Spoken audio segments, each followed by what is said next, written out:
63 लाख नाम, जी हाँ, पूरे 63 लाख वोटर अचानक बंगाल की वोटर लिस्ट से गायब हो गए। अब सवाल ये, क्या ये सिर्फ एक टेक्निकल सफाई है या फिर चुनाव से पहले वोट का खेल शुरू हो चुका है? क्योंकि इस फैसले के बाद ममता बनर्जी भी टेंशन में है और बीजेपी भी।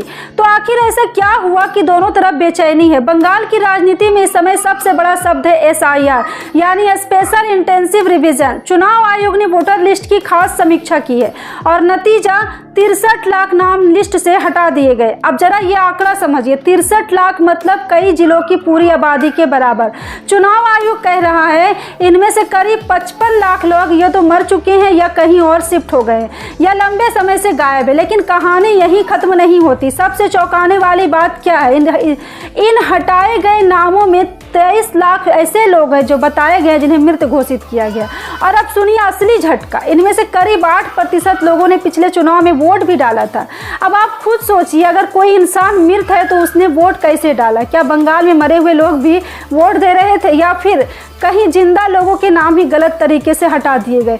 यही वो सवाल है जो इस वक्त बंगाल की राजनीति को हिला रहा है। अब जरा राजनीति समझिए, अगर वोटर लिस्ट से 63 लाख नाम हटते हैं तो इसका असर सीधे चुनावी गणित पर पड़ता है, जिससे वोट कटे, किस इलाके में कटे, किस समुदाय के ज्यादा नाम हटे, यही असली लड़ाई है। तृणमूल कांग्रेस कह रही है ये प्रक्रिया ठीक से नहीं हुई, कई वैध मतदाताओं के नाम भी हटाए गए। मतलब उनका आरोप है कि इससे उनके वोट बैंक को नुकसान हो सकता है। दूसरी तरफ बीजेपी क्या कह रही है? बीजेपी का कहना है कि वोटर लिस्ट में लंबे समय से फर्जी वोटरों का खेल चल रहा था और अब जाकर उसकी सफाई हो रही है। लेकिन मजेदार बात क्या है, बीजेपी भी पूरी तरह खुश नहीं दिख रही। क्यों? क्योंकि उन्हें भी डर है कि कहीं इस प्रक्रिया में उनके समर्थक के नाम भी ना कट गए हों।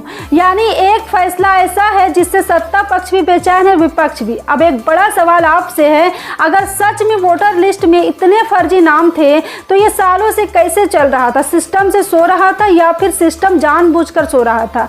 और अगर इतने बड़े पैमाने पर गलत तरीके से नाम हटे हैं तो जिम्मेदारी कौन लेगा? क्या चुनाव आयोग बताएगा कि किस आधार पर इतने नाम हटाए गए? और जिन लोगों के नाम कट गए क्या उन्हें फिर से जोड़ने का मौका मिलेगा? क्योंकि लोकतंत्र में सबसे बड़ी ताकत क्या है? आपका वोट। अगर आपका नाम ही लिस्ट से गायब है, लिस्ट में नहीं है, तो लोकतंत्र में आपकी आवाज भी गायब हो जाती है।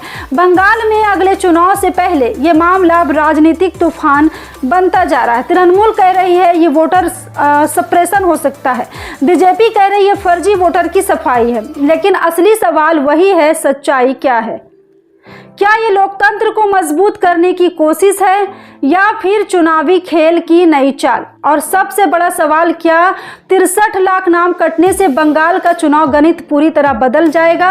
अब आप बताइए, क्या आपको लगता है कि इतने बड़े पैमाने पर वोटर लिस्ट से नाम हटना सिस्टम की गलती है या फिर किसी बड़ी रणनीति का हिस्सा है? कमेंट में जरूर लिखिए। अगर आपको लगता है कि ऐसे ही मुद्दों पर सवाल पूछना जरूरी है तो वीडियो को लाइक कीजिए, शेयर कीजिए, ताकि ज़्यादा से ज़्यादा लोग इस मुद्दे को समझ सके। और अगर आप चाहते हैं कि राजनीति के पीछे की असली कहानी आप तक इसी तरह सीधे और साफ अंदाज में पहुंचती रहे तो चैनल को सब्सक्राइब करना मत भूलिए। जय हिंद।